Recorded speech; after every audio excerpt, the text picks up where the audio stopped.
Lisa moved into her new home on a sunny Tuesday morning in May. The house wasn't fancy, just a simple 3-bedroom ranch in a neighborhood called Maple Ridge Estates. After 15 years of working crazy hours as a lawyer in the city, she was ready for some peace and quiet.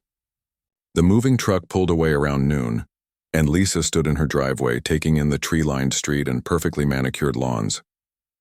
It looked like the kind of place where neighbors borrowed sugar and kids rode bikes until sunset. She was unpacking boxes in her garage when a woman appeared at the end of her driveway. The woman wore expensive athleisure wear and oversized sunglasses, even though the sun was behind the clouds. Her blonde hair was pulled back tight, and she carried herself like she owned the whole street. "Hello there," the woman said, not quite smiling. "I'm Patricia. I live right next door. Welcome to the neighborhood." Lisa wiped her dusty hands on her jeans and walked over with a genuine smile. "Hi, I'm Lisa. Nice to meet you." Patricia's eyes scanned the driveway, taking in Lisa's 10-year-old sedan, the cardboard boxes, and Lisa's casual t-shirt and sneakers. Something in Patricia's expression shifted, though Lisa couldn't quite place it. "Well, I'm the head of the HOA board here. Been running it for 5 years now. We have standards in this community that we take very seriously." "Oh, that's great," Lisa said. "I read through the HOA guidelines before I bought the place. Seemed pretty straightforward." Patricia's smile tightened. "The guidelines are just the basics, dear.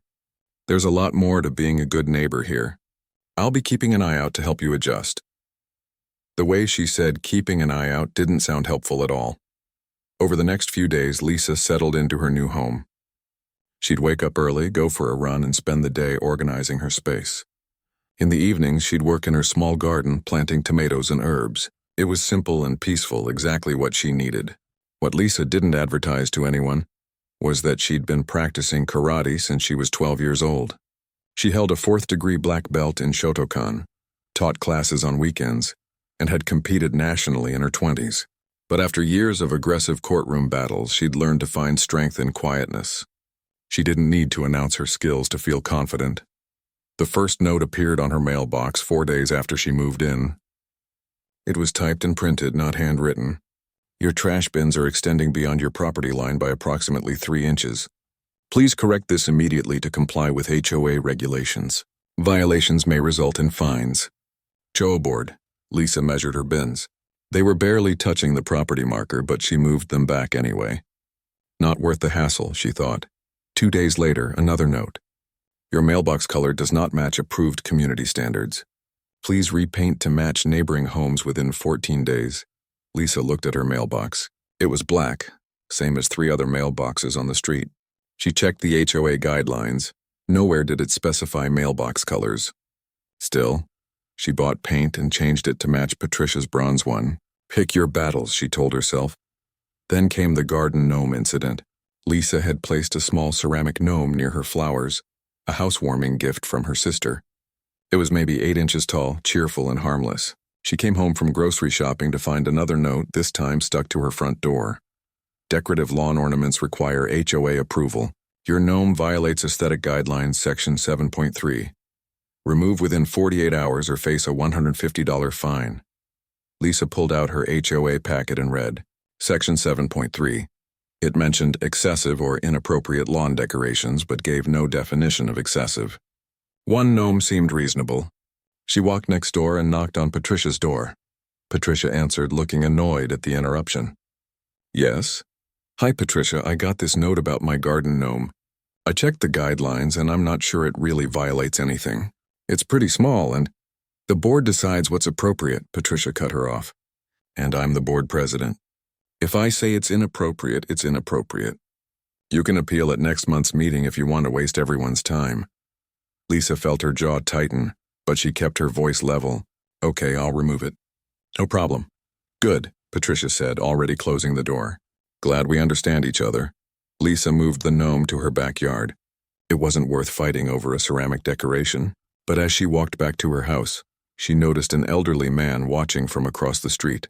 He gave her a small, sad shake of his head before disappearing inside. That look told Lisa everything she needed to know. This wasn't about gnomes or mailboxes or trash bins, and she wasn't Patricia's first target. Over the next week, Lisa observed her neighborhood more carefully. She noticed how people walked a little faster past Patricia's house, how conversations would stop when Patricia appeared, how the young mother 3 houses down seemed nervous whenever she brought her toddler outside to play. The neighborhood wasn't peaceful. It was quiet because everyone was afraid. Lisa had spent 20 years training her mind and body to face challenges with discipline and control. She'd learned that real strength wasn't about fighting every battle. It was about knowing which ones mattered. As she watched Patricia march up and down the street with her phone out, photographing everyone's homes like a surveillance officer, Lisa realized something important. Some battles you don't choose. They choose you. And this one was just beginning. Patricia's behavior got worse after Lisa complied with the gnome removal. It was like showing weakness had flipped a switch. Now Patricia seemed to be looking for problems that didn't exist.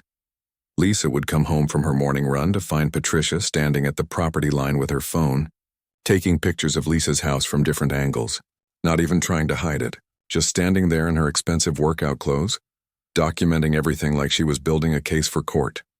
"Just doing my HOA duties," Patricia would say with a cold smile whenever Lisa noticed her, "making sure everyone follows the rules." The notes kept coming. One week it was about Lisa's grass being a 1/4 inch too long. The next week it was about a package left on her porch for 3 hours being an eyesore. Then came a formal complaint that Lisa's car was parked at an unapproved angle in her own driveway. Lisa started keeping every single note in a folder. Something told her she might need them, but the notes were just the beginning. Patricia started making comments whenever she saw Lisa outside. Little digs that seemed designed to make Lisa feel small. Going for another run in those old shoes? Must be nice not to care what people think. Having friends over again? Some of us prefer a quieter neighborhood. That shirt looks comfortable, very casual. Lisa had dealt with hostile opposing counsel for years. She knew what someone trying to provoke a reaction looked like. Every time Patricia made a comment, Lisa would simply nod or say something neutral and walk away. She wasn't going to give Patricia the satisfaction of an argument. The monthly HOA meeting was held at the community center on a Wednesday night. Lisa decided to attend, hoping to understand the situation better. Maybe Patricia acted differently in front of other board members. Maybe there were reasonable people she could talk to. The meeting room had about 20 residents scattered across folding chairs. Patricia sat at a table in front with 2 other board members who looked distinctly uncomfortable. Lisa took a seat in the back and watched. For the first 30 minutes, Patricia dominated every discussion. When the treasurer tried to explain the budget, Patricia interrupted him 3 times to correct details that didn't need correcting. When someone suggested updating the playground equipment, Patricia shot it down immediately, saying they couldn't afford to waste money on frivolous projects. Then Patricia pulled out a list. "Now we need to address several violations I've documented this month." Lisa's stomach tightened as Patricia began reading addresses. She called out the young mother down the street for leaving a tricycle in the front yard overnight. She criticized the elderly couple across from Lisa for having a wreath on their door outside of the holiday season. She mentioned 4 other homeowners for various tiny infractions, her voice dripping with disapproval. Then she got to Lisa's address. "And our newest resident seems to think the rules don't apply to her," Patricia said, looking directly at Lisa. "Multiple violations in just 3 weeks. Trash bin placement, unauthorized mailbox color, prohibited lawn decorations, improper parking angles, and failure to maintain grass at regulation height. This kind of disregard for community standards is exactly what degrades property values." Lisa felt every eye in the room turn to her. Her face stayed calm, but inside she was stunned. She'd fixed every issue Patricia had complained about, usually within hours of receiving a note. "I've corrected everything I was notified about," Lisa said quietly from her seat. "Only after being told repeatedly," Patricia snapped. "Compliance should be automatic, not something we have to force." The HOA president, a tired-looking man in his 60s, cleared his throat. "Patricia, perhaps we could—" "I'm not finished," Patricia cut him off. She turned back to Lisa. "Some people just don't understand what it means to be part of a community. They move in and expect everyone else to adjust to them." Lisa took a slow breath, using a technique she'd learned in her first year of martial arts training. "Count to 5. Center yourself. Don't react emotionally. I followed every guideline I was given. If there's something specific you'd like me to address, I'm happy to discuss it. What I'd like, Patricia said, standing up now, is for you to show some respect for the neighborhood you moved into. We had a perfectly good community here before you arrived. The room had gone completely silent. Lisa could see other residents staring at their laps, nobody willing to speak up. The young mother looked like she might cry. The elderly man who'd shaken his head at Lisa that first week was studying his hands. Lisa stood up slowly. I think I've heard enough for tonight. Thank you for your time. As she walked toward the exit, Patricia called after her. Running away won't solve your problems. Lisa stopped at the door and turned around. For just a moment, she let Patricia see something different in her eyes. Not anger, not fear. Just a quiet strength that came from years of training and discipline. I'm not running from anything, Lisa said calmly. I'm choosing not to waste my energy here tonight. She walked out, leaving Patricia looking slightly unsettled for the first time. In the parking lot, Lisa sat in her car for a moment before starting the engine. Her phone buzzed. A text from an unknown number. This is Robert Chen. I live across the street from you. That took courage in there. Patricia has been bullying this neighborhood for 5 years. Nobody stands up to her because she makes life miserable for anyone who does. My wife and I have been thinking about moving just to get away from her. Be careful. She's going to come after you harder now. Lisa stared at the message. 5 years. How many people had Patricia terrorized in that time? How many families had she driven away? She thought about the young mother with the tricycle, the elderly couple with their wreath, all the people sitting in that meeting who looked defeated before it even started. Lisa had moved here for peace and quiet. She'd left her aggressive career behind specifically to avoid confrontation. But as she drove home and saw Patricia standing in her own yard, watching Lisa's house like a hawk, something shifted inside her. Sometimes peace isn't something you find. Sometimes it's something you have to fight for. Not with anger or violence, but with the same discipline and patience she'd learned on the mat. Patricia had no idea what she'd started, and Lisa was done backing down. The morning after the HOA meeting, Lisa woke up to find a code enforcement truck parked in front of her house. A tired-looking inspector was walking around her property with a clipboard, taking notes and photos. Lisa threw on a sweater and hurried outside. Excuse me, can I help you? The inspector looked up, clearly uncomfortable. Ma'am, we received a complaint that you're running a business out of your home without proper permits. I have to do a full inspection. A business? I'm not running any business. I work from home sometimes as a consultant, but that's just email and phone calls. That's not... I understand, the inspector said, lowering his voice. Look, between you and me, we get calls from this neighborhood a lot. Same person usually. Most of them turn out to be nothing. But I still have to check it out. It's my job, Lisa felt her chest tighten. Let me guess. Patricia next door? The inspector didn't answer, but his expression said enough. He spent 20 minutes walking around her property, checking windows, looking in her garage, documenting everything. Finally, he handed her a form. You're clear. No violations. I'll file my report today. Does she get in trouble for filing false reports? Lisa asked. He shook his head. Doesn't work that way. Anyone can file a complaint. We have to investigate. Sorry for the hassle. After he left, Lisa stood in her driveway staring at Patricia's house. She could see Patricia watching from her front window, phone in hand, probably taking pictures of the code enforcement visit to use as evidence of something. Lisa had been patient. She'd been reasonable. She'd followed every rule, corrected every complaint, and tried to be a good neighbor. And this was what she got. False accusations, harassment, an attempt to create an official record that made Lisa look like a problem resident. 2 days later, another note appeared. This one was different, more formal. It was an official HOA violation notice, complete with a letterhead and Patricia's signature as board president.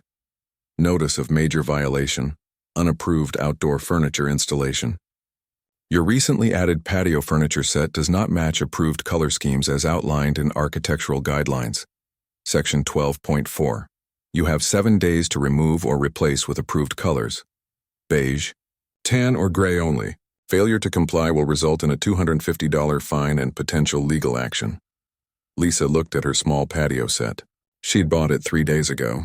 Simple dark blue cushions on black frames. Nothing flashy or unusual. She'd seen rainbow-colored furniture on other patios in the neighborhood, But of course, Patricia wasn't targeting those homes. That evening, there was another HOA meeting.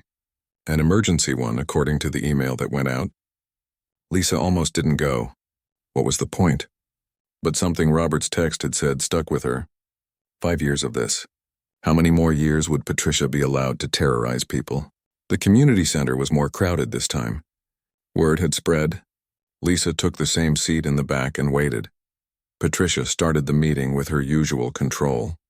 But tonight she seemed especially energized, like she was building toward something. She went through routine business quickly, then pulled out another list. Now, I need to address a serious ongoing situation with one of our residents who continues to show blatant disregard for our community standards. Lisa knew what was coming. For 15 minutes, Patricia laid out a case against Lisa like a prosecutor presenting evidence to a jury. Every tiny thing Lisa had done wrong, even the things she'd corrected immediately.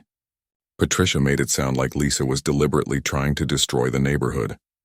She showed photos on her phone, passing it around to board members. She had dates, times, documentation of everything. This kind of behavior is unacceptable, Patricia said, her voice rising. If we don't enforce our standards, property values drop. The neighborhood deteriorates. Good people move away. I've worked too hard to maintain this community to let one selfish person ruin it for everyone else. Several people nodded, though Lisa noticed they looked more scared than agreeable. The board president looked like he wanted to be anywhere else. I'm recommending that we send this to our attorney, Patricia continued. Start formal proceedings to address this resident's multiple violations. Make it clear that we won't tolerate. That's enough. The voice came from the middle of the room. Robert, the man who'd texted Lisa, was standing. His wife sat beside him, gripping his hand like she was trying to pull him back down. Robert, you're out of order, Patricia said sharply. No, you're out of order, Robert said, his voice shaking but determined. You've been out of order for 5 years. We all know this isn't about patio furniture or mailboxes or any of that. This is about control. This is about you bullying anyone who doesn't do exactly what you say. The room erupted in whispers. Patricia's face went red. Sit down right now or I'll have you removed from this meeting. By who? Robert challenged.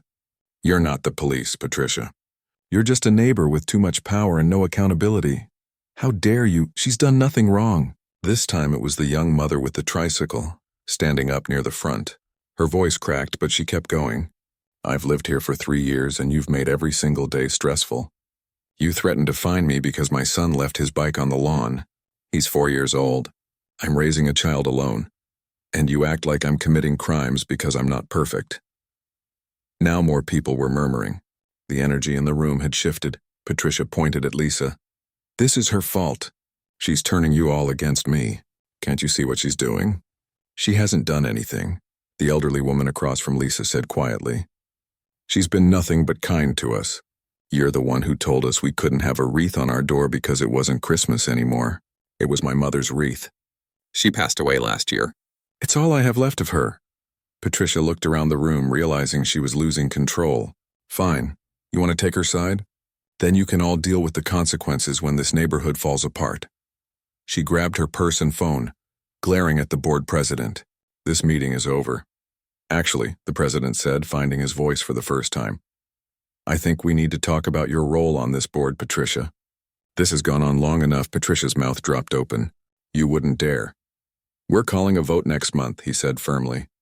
On your position as president. Patricia's face went from red to purple. She looked at Lisa with pure hatred in her eyes. This is your fault, she hissed. You think you've won? You have no idea what I'm capable of. She stormed out of the community center, the door slamming behind her so hard it echoed through the room. Everyone sat in stunned silence. Then slowly people started talking, sharing stories, comparing notes about years of Patricia's behavior. The relief in the room was visible, like everyone could finally breathe. Lisa sat quietly in the back, not celebrating, because she'd seen that look in Patricia's eyes, and she knew this wasn't over. In fact, it was about to get much worse. The next few days were quiet, too quiet. Patricia stayed inside her house, curtains drawn. No notes appeared on Lisa's door. No cameras pointed at her property. It felt like the calm before a storm. Lisa spent that Saturday at the community center. The director, a woman named Michelle, had asked her to stop by to discuss something. When Lisa arrived, Michelle greeted her with a warm smile and led her to a small office. "I heard what happened at the HOA meeting," Michelle said. "The whole neighborhood is talking about it. People are saying you stood up to Patricia without even raising your voice," Lisa shrugged. "I just didn't back down. That's all. Well, it made a difference. And actually, that's why I wanted to talk to you." Michelle pulled out some papers. "We've been trying to start a youth karate program here for 2 years. We had an instructor lined up, but he moved away. I saw in your membership application that you listed martial arts as a hobby. Any chance you're qualified to teach?" Lisa smiled. She'd kept her background quiet since moving here, but maybe it was time to stop hiding. "I have a 4th-degree black belt in Shotokan. I've been teaching for about 12 years. Michelle's eyes went wide. "Are you serious? That's incredible. Would you be willing to volunteer? Even just once a week? We have so many kids on the waiting list." "I'd love to," Lisa said, and she meant it. Teaching karate had always been the part of her life that felt most meaningful, helping kids build confidence and discipline, showing them that strength comes from control, not aggression. They spent an hour discussing details. The program would start in 2 weeks, beginner classes for kids ages 8 to 14. Michelle was so excited she could barely sit still. As they wrapped up, Michelle mentioned the community center was having a fundraiser that evening. A barbecue and silent auction to raise money for building repairs. "You should come," Michelle said. "It'll be a good chance to meet more neighbors." "The positive ones, I mean," Lisa agreed. She went home, changed into casual clothes, and walked back to the community center around 6. The parking lot was packed. Families were everywhere, kids running around, the smell of grilled food in the air. It felt like what a real community should be. She was standing in line for food when she heard raised voices near the auction tables. Lisa turned to see Patricia marching through the crowd, her husband Brad trailing behind her, looking embarrassed. Patricia was pointing at decorations, at tables, at everything, her voice getting louder. "This is completely unacceptable. Who approved these colors? Where's the permit for this event? This is HOA common property and nobody asked my permission." Michelle hurried over, trying to calm Patricia down. "We have all the permits, Patricia. We've had this fundraiser for 8 years. You've come to it before and, well, things are different now," Patricia snapped. "Standards have dropped around here and someone needs to maintain order." A young volunteer, probably 17 or 18, was setting up chairs nearby. Patricia whirled on her. "You! Those chairs are completely wrong. Who told you to arrange them like that?" The girl froze, clearly scared. I just thought, you're not paid to think. You're paid to follow instructions." Patricia was leaning in close now, her finger jabbing toward the girl's face. The teenager's eyes filled with tears. Lisa moved without thinking. Years of training had taught her to recognize when someone needed help.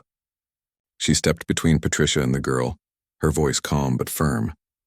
"Hey, she's just a volunteer trying to help." "Back off." Patricia's face twisted with rage. "You, of course you're here. You've poisoned this whole neighborhood against me." "I haven't done anything to you," Lisa said quietly. "You've done this to yourself." The girl behind Lisa was crying now, overwhelmed by the confrontation.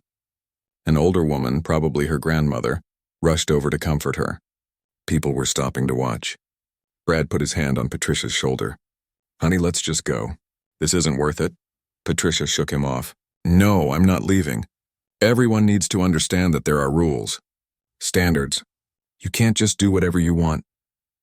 "Patricia, you're making a scene," Michelle said. "Please calm down or I'll have to ask you to leave." "Leave? This is my neighborhood. I've given 5 years to this community." Patricia's voice had gone shrill. She was losing control completely and everyone could see it. Then she made her mistake. She grabbed Lisa's arm, trying to physically turn her away. Her grip was tight, almost painful, her fingers digging in. "You need to get out of my way and mind your own business." Lisa looked down at Patricia's hand on her arm. For years, she'd practiced techniques for exactly this situation. Ways to break grips without causing injury. Ways to defend yourself while maintaining complete control. It was almost muscle memory at this point. In one smooth motion, Lisa rotated her arm, broke Patricia's grip, and gently redirected Patricia's momentum. It wasn't aggressive. It wasn't violent. It was just pure technique. Patricia stumbled backward, more from surprise than force, and nearly fell. Brad caught her before she hit the ground. The whole thing took maybe 2 seconds. The crowd had gone silent.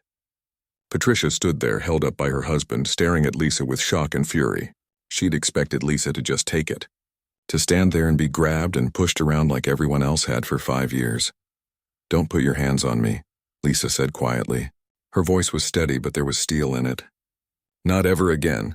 Patricia's shock turned to rage. You just assaulted me. Everyone saw it. Brad, call the police. I want her arrested right now." "You grabbed her first," Robert said from the crowd. "We all saw it. She attacked me." Patricia screamed. "I'm the victim here. She's dangerous. I'm going to sue her. I'm going to have her thrown in jail.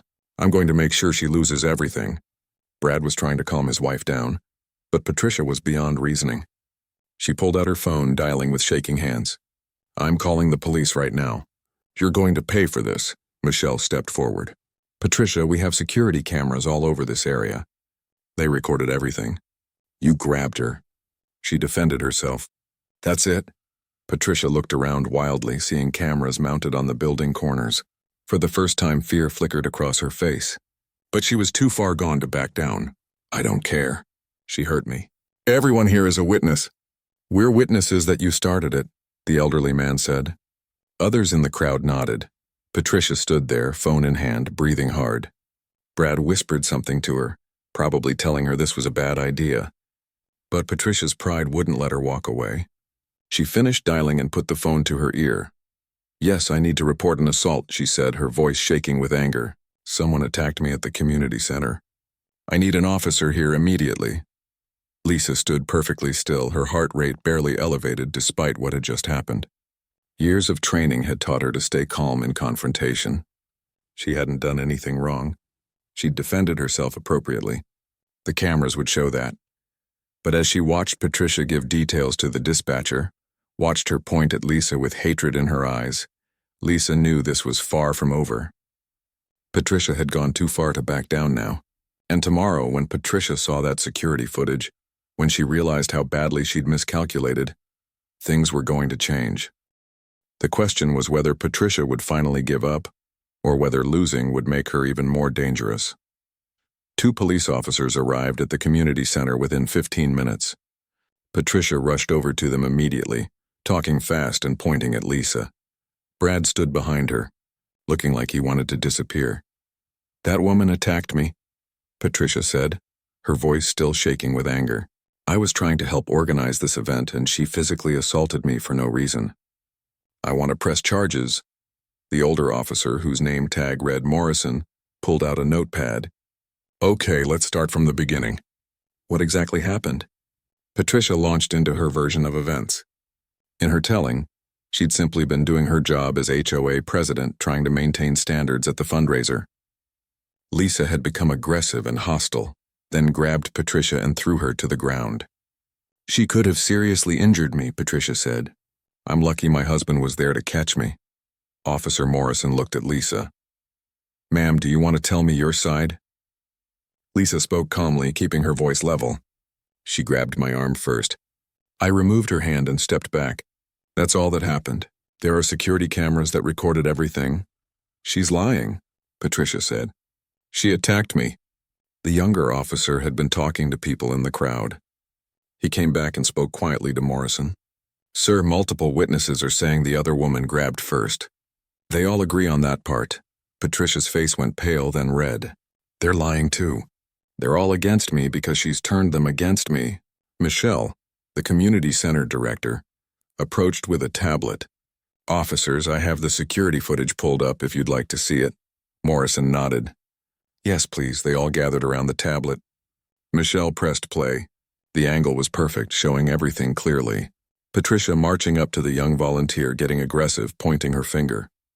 Lisa stepping in calmly. Patricia grabbing Lisa's arm hard, fingers digging in.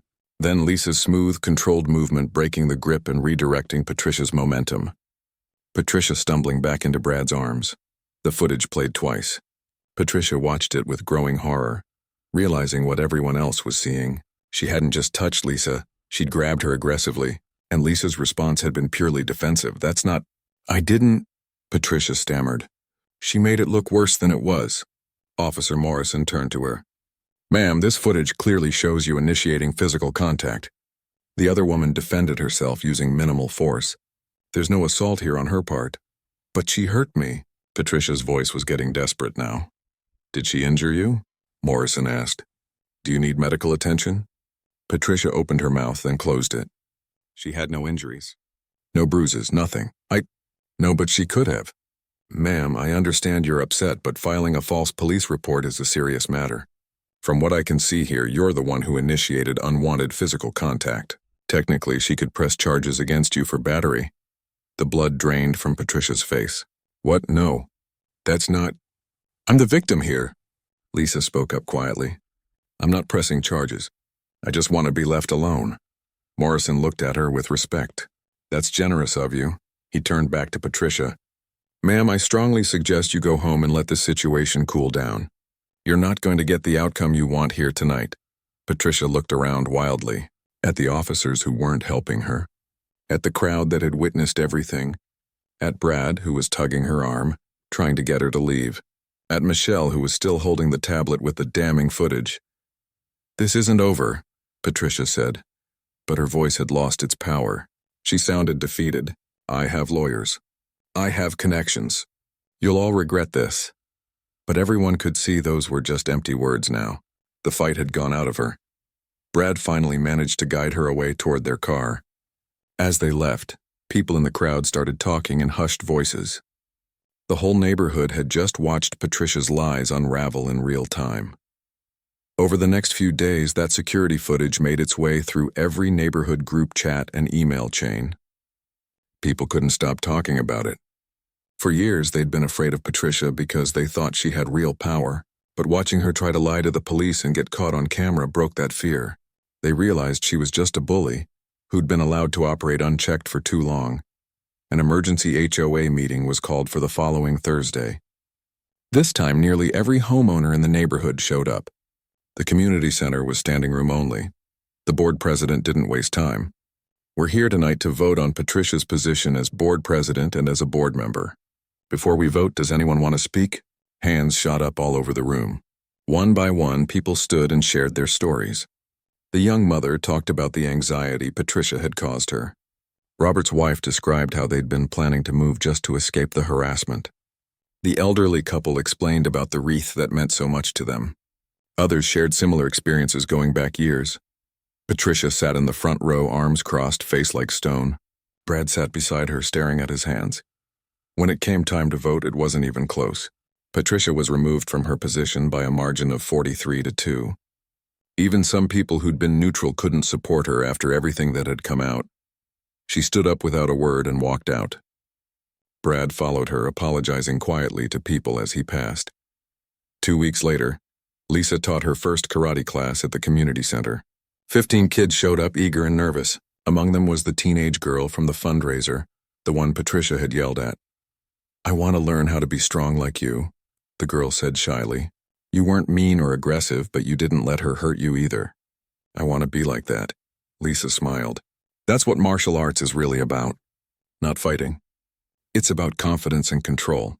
About knowing you're capable of defending yourself so you never have to be afraid. The class went beautifully. Parents watched from the sidelines, many of them smiling. After years of Patricia's negativity, it felt good to have something positive happening at the community center.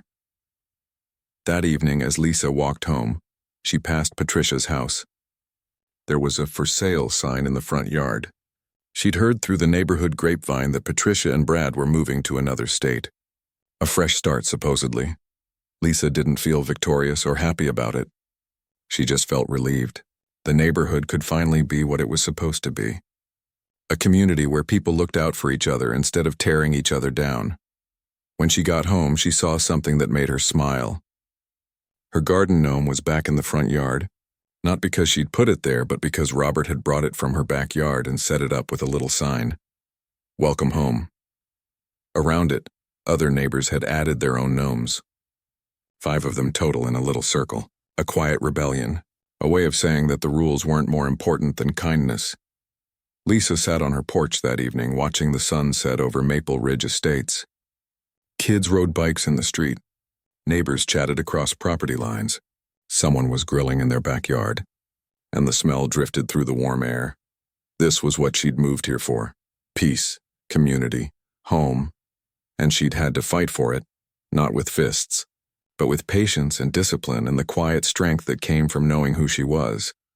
Sometimes the strongest thing you can do is simply refuse to be afraid, refuse to back down, refuse to let bullies make you small. Lisa had learned that lesson on the mat years ago, but it turned out it applied just as much to life in a suburban neighborhood as it did in a dojo. The garden gnomes sat in a circle on her lawn, small and cheerful, and completely against HOA regulations. And Lisa couldn't stop smiling.